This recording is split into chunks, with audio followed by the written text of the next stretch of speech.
की बात करें थे उसमें हमारा पास फर्स्ट स्टेप था, उसमें क्या था, आइडेंटिफिकेशन ऑफ पॉइजन है। अगर कोई पर्सन है हमारे पास, कोई भी पर्सन है, उसने हमारे पास पॉइजन लिया है इंटेंशन के साथ, अगर उसने इंटेंशन के साथ लिए तो बहुत इजी है और वो हमारे पास फीडबैक दे रहा है। अगर वो पर्सन हमारे पास अनइंटेंशनली उसने पॉइजन बेहोशी की हालत में है या अनइंटेंशनली उसने पॉइजन ले लिया है और उसे पता नहीं है उसके बारे में उसके पास नॉलेज नहीं है, तो यहाँ पर थोड़ी बहुत डिफ़िकल्टी आ जाती है। तो यहाँ पर मैं बताऊँ तो आइडेंटिफिकेशन ऑफ पॉइजन्स की मैं बात करूँ तो आपने फर्स्ट ऑफ ऑल क्या करना है, पॉइजन्स को चेक करना है। चेक क्या करना है, उस पॉइजन्स की क्वांटिटी को चेक करना है, उस पॉइजन्स की क्वांटिटी क्या है, और उसके बाद आपने उस पॉइजन्स के डोज को चेक करना है कि उसके पॉइजन का डोज कितना उसने लिया है। उस पॉइजन्स के हमारे पास टाइम लैप्स चेक करना है कि उसके पर कितना टाइम गुजर चुका है,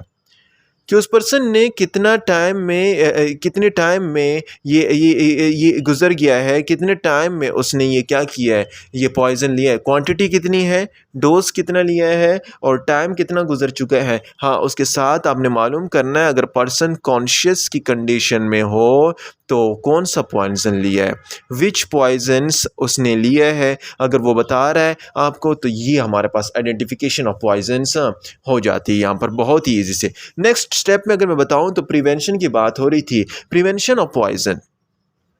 अभी प्रिवेंशन ऑफ पॉइजन्स में क्या करना है, प्रिवेंशन में आपने याद रहे कि यहाँ पर आपने, मैं बता चुका हूँ कि आपने उससे क्या कर देना है, रिमूव कर देना है, रिमूव फ्रॉम इन्वायरमेंट, जो फ्रॉम एग्जॉस्टेड इन्वायरमेंट जहाँ पर वो मौजूद है। अगर वो उस इन्वायरमेंट में है तो आपने उस एग्जॉस्टेड इन्वायरमेंट से रिमूव कर देना है और उसकी वजह से आपने क्या करनी है, डिक्रीज़ कर देना है, डिक्रीज़ इन्हेलेशन। आपने उसकी इन्हेलेशन को क्या कर देना है, आपने उसकी इन्हेलेशन को डिक्रीज़ कर देना है ताकि उसकी एब्जॉर्प्शन ऑफ पॉइजन, मसलन अगर किसी भी ब्लास्ट सिचुएशन में है तो वहाँ पर एब्जॉर्प्शन उसकी कम हो और उसकी डिक्रीज सफोकेशन और उसकी सफोकेशन भी कम हो। तो ये सारी कंडीशन आती है रिमूवल ऑफ एग्जॉस्टेड में। तो हमारे पास यहाँ पर तो उस पर्सन को डायरेक्ट एंड डायरेक्ट आपने कहाँ ले जाना है, take that person to the fresh air, आपने फ्रेश एयर में ले जाना है और फ्रेश एयर में ले जाने के साथ ही आपने उसका पॉइजन रिमूव करवा देना है बॉडी से। तो फ्रेश एयर में ले जाने के बाद ही आप ऐसे कर सकते हैं। नंबर 3, थर्ड की अगर बात करूँ तो थर्ड में हमारे पास एमएसएस आता है। एमएसएस किसे कहते हैं, एमएसएस का मतलब ये है कि आपने उसकी वोमिटिंग करवा देनी है, लेकिन ये सर्टन कंडीशन में होगा, ये सर्टन कंडीशन में आप कर सकेंगे, हर कंडीशन में ये नहीं कर सकते वोमिटिंग। अगर वो हमारे पास उसने ओरल इंजेक्शन किया है किसी चीज़ का जो नॉन कोरोसिव है, अगर उसने ओरल इंजेक्शन किया है जो नॉन कोरोसिव है, जो हमारे पास नॉन कोरोसिव है, तब तो उसकी आप वोमिटिंग आसानी से कर सकते हैं। लेकिन अगर उसने कुछ ऐसा पॉइज़न लिया है जो कोरोसिव है तो उसकी वोमिटिंग आपने नहीं करनी है।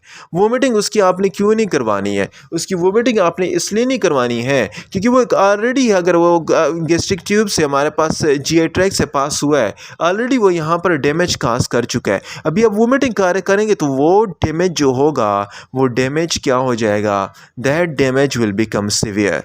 वो डैमेज हमारे पास सीवियर हो जाएगा और बढ़ जाएगा किस में, हमारे पास एमएसएस की कंडीशन में।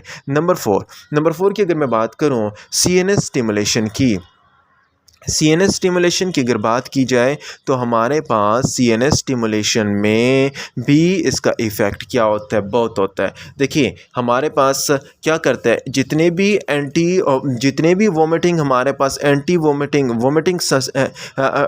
एमेटिक सब्सटेंसेस हैं जो वोमिटिंग काज करते हैं, उनका इफ़ेक्ट किस चीज़ पे होता है, सेंट्रल नर्वस स्टिमुलेट होता है। लेकिन जो हम कोई पर्सन डिप्रेसेंट ले रहा है, एंटी डिप्रेसेंट ले रहा है है तो वो तो ऑलरेडी ही हमारे पास सेंट्रल नर्वस स्टिमुलेशन कर रहा है, तो वहाँ पर भी आप वोमिटिंग वाले ड्रग्स क्या करेंगे, वोमिटिंग वाले ड्रग्स आप प्रोहिबिटेड करेंगे, क्योंकि उसका ऑलरेडी ही स्टिमुलेट हो रहा है सेंट्रल नर्वस सिस्टम। तो उससे आगे हमारे पास साइड इफ़ेक्ट कन्वर्जन वगैरह बढ़ सकते हैं और कन्वर्जन वगैरह आ सकते हैं। याद रहे नंबर टू ये हो गया। एक में आपने क्या करना है, कोरोसिव में नहीं देना है, सेंट्रल नर्वस सिस्टम में नहीं देना है। और पेट्रोलियम ड्रग्स में अगर कोई पर्सन पेट्रोलियम पॉइजनिंग कर चुका है तो उस पेट्रोलियम पॉइजनिंग में भी आपने हमारे पास जितने भी एंटी एमेटिक इफ़ेक्टिव ड्रग्स हैं और साथ साथ जो वोमिटिंग के लिए ड्रग्स हैं वो आपने नहीं देने, क्योंकि वो हमारे पास डेंजर क्या काज करता है, डैमेज काज। नंबर 4 आपने कब नहीं देना है वोमिटिंग के वाले ड्रग्स, आपने इसके साथ साथ अगर पर्सन अनकॉन्शियस पेशेंट में है, अनकॉन्शियस कंडीशन में मौजूद है, तो आपने उस वक्त भी इसको क्या नहीं देना है, आपने ड्रग्स नहीं देने, वोमिटिंग वगैरह उसकी काज नहीं करनी है। अभी वोमिटिंग की मैं बात करूं तो वोमिटिंग हमारे पास कैसे काज होती है, वोमिटिंग आप कैसे काज कर लेते हैं। वोमिटिंग की बात कीजिए तो सबसे पहले हमारे पास मैकेनिकल वे है। कौन सा वे है, मैकेनिकल वे है। और उस मैकेनिकल वे के ज़रिए हम क्या करते हैं, हम मैकेनिकल वे के ज़रिए हम अपना स्टिमुलेट करते हैं जो हमारे पास पोस्टीरियर ऑफ फेरिंग्स है, जो पोस्टीरियर ऑफ फेरेंजियल वाल है, उसे आप क्या करेंगे, आप स्टिमुलेट करेंगे फिंगर से, तो उसकी वजह से हमारे पास एमेसिस हो जाएगा। नेक्स्ट पे हमारे पास एक सिरप आता है, उस सिरप का नाम है आईपीसेक या आईपीसेक सिरप। आईपीसेक सिरप क्या होता है, आईपीसेक सिरप एक ऐसा सिरप है जो हमारे पास वोमिटिंग करता है, इट विल इंड्यूस वोमिटिंग। ये हमारे पास वोमिटिंग करता है, आप वो सिरप भी दे सकते हैं या आप एक सिरप भी दे सकते हैं जो हमारे पास वोमिटिंग काज करता है। लेकिन याद रहे अगर आपका GIT हमारे पास एम्प्टी हो तो आप ये सिरप नहीं देंगे, तो आप इससे पहले आप नीम गर्म पानी टेपिड वाटर देंगे और टेपिड वाटर से आप देने के बाद आप उसे फिर ये दे सकते हैं, उसके बाद आपकी वोमिटिंग काज हो सकती है। तीसरे जो है हमारे पास जो बहुत इफ़ेक्टिव है उसका नाम क्या है, जो वोमिटिंग के लिए यूज़ किया जाता है उसका नाम है एपोमॉर्फिन। अभी एपोमॉर्फिन एक ऐसा ड्रग्स है जो हमारे पास किस चीज़ के लिए यूज़ होता है, रैपिड एक्शन ऑफ वोमिटिंग के लिए यूज़ होता है। और ये रैपिड एक्शन करता है किस चीज़ में, this perform rapid action in vomiting. ये वोमिटिंग के लिए हमारे पास रैपिड एक्शन करता है। तो ये याद रहे कि सेंट्रल नर्वस सिस्टम को इफ़ेक्ट करता है और ये सेंट्रल नर्वस सिस्टम जो इफ़ेक्ट हो रहा है इसकी वजह से तो this is कंट्रा in what, central nervous stimulant drugs जितने भी हैं उसमें हमारे पास ये क्या होगा, ये हमारे पास कंट्रा होगा। तो एपोमॉर्फिन हो गया, ये कंट्रा होता है सेंट्रल नर्वस सिस्टम की उसमें। तो यहाँ पर मैं आपको एमेसिस के बारे में कहानी बता चुका हूँ कि यहाँ पर थोड़ा बहुत अगर हमारे पास वोमिटिंग करनी है, मैकेनिकल वे है, आईपीसेक सिरप है, एपोमॉर्फिन है, ये हम दे सकते हैं और वोमिटिंग हम इसकी काज कर सकते हैं। तो ये थर्ड हुआ। नंबर 4 की अगर मैं बात करूँ जो हमारे पास प्रिवेंशन है वो मैं बता चुका था कि उसमें हमारे पास गैस्ट्रिक लेवेज सिस्टम आता है। गैस्ट्रिक लेवेज सिस्टम में हम क्या करते हैं, गैस्ट्रिक लेवेज सिस्टम में हम एक गैस्ट्रिक ट्यूब इंसर्ट करते हैं और यही गैस्ट्रिक ट्यूब जो ही हम इंसर्ट कर देते हैं उस गैस्ट्रिक ट्यूब को इंसर्ट कर देते हैं और उसका मेयर कर देते हैं साइज़ और वो स्टोमिक तक चला जाता है। और स्टोमिक को हम पहले फर्स्ट ऑफ ऑल क्या कर देंगे, वॉश कर देंगे, किससे, सैलीन वाटर से अपने स्टोमिक को वॉश कर दिया और वॉश करने के बाद आपने इस गैस्ट्रिक ट्यूब के ज़रिए आपने क्या कर दिया, लेवेज कर दिया।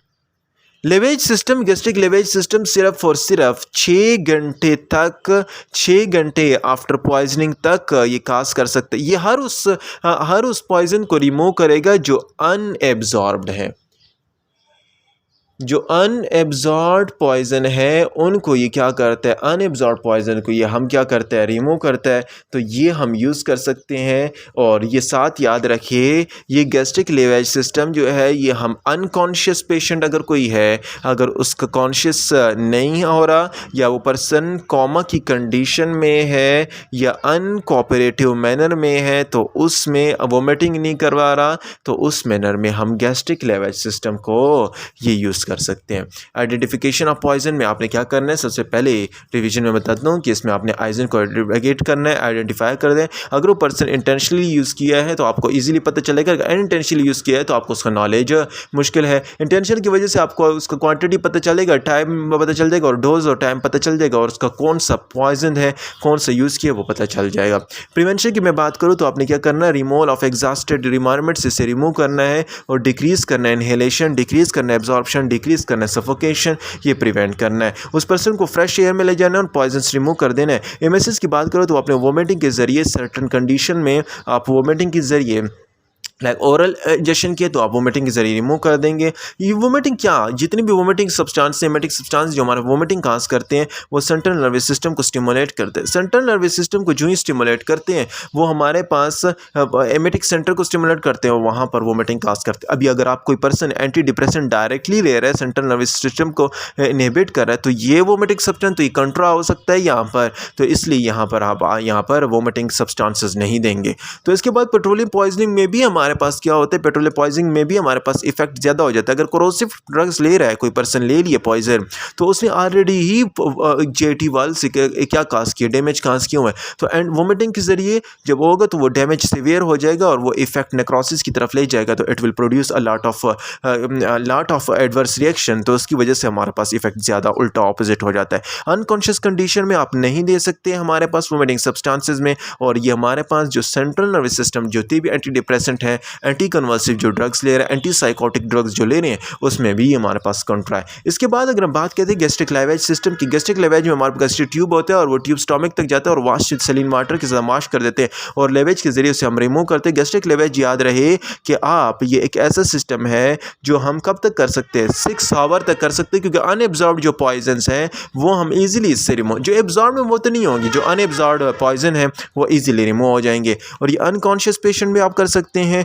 जो हमारे पास कोमा की कंडीशन में उसमें कर सकते हैं, और जो अनकोऑपरेटिव पेशेंट है उसमें भी कर सकते हैं। एमएसएस की बात करें, हमारे पास एमएसएस कैसे करते हैं, mechanical submission for posterior pharyngeal वाल, आप फिंगर से स्टिमुलेट करके भी एपिसेक सिरप के जरिए हमारे पास बच्चों में दिए जाते हैं, इंड्यूस वोमिटिंग करते हैं। एपोमॉर्फिन रैपिड एक्शन है और ये लॉन्ग शॉर्ट एक्शन है, बहुत जल्दी हमारे पास परफॉर्म कर देता है, लेकिन आपने सेंट्रल नर्वस सिस्टम स्टिमुलेंट के अगेंस्ट जो हमारे पास ड्रग्स हैं तब नहीं देना है, क्योंकि कन्वल्शन और साइड इफेक्ट भी काज कर सकता है। This was all about general management of poison, कि आपने पॉइजन को किस तरह जनरली मैनेज करना है और कैसे हमने उसको ट्रीट करना है। और साथ साथ कुछ ड्रग्स ऐसे हैं वो हमारे पास अगर हम उससे मैनेजमेंट करें तो वो हमारे पास एडवर्स रिएक्शन काज करते हैं, वो आगे हम फिर नेक्स्ट स्टेप में पढ़ेंगे।